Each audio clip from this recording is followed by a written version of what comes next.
ሰላም ሰላም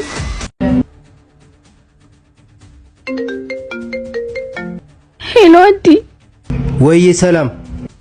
ሰንም ከነጋይተኸው ኧረ አላገኘሁትም ነው ሰኔ የሆነ ነገር ሳይሆን አልቀርም ስልኩንም አልያዘም አንቺ የት ነሽ ቤት ነኝ አሁን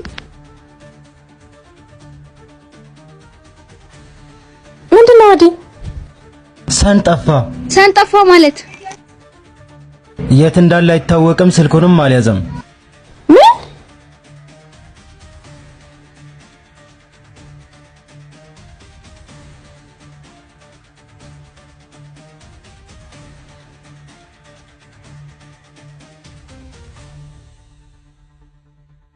ሰላም ሰላም ጧት ስንት ሰዓት ነው የወጣው አይተሽዋል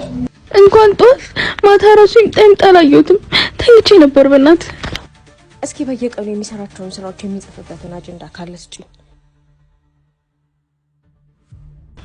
ይሄው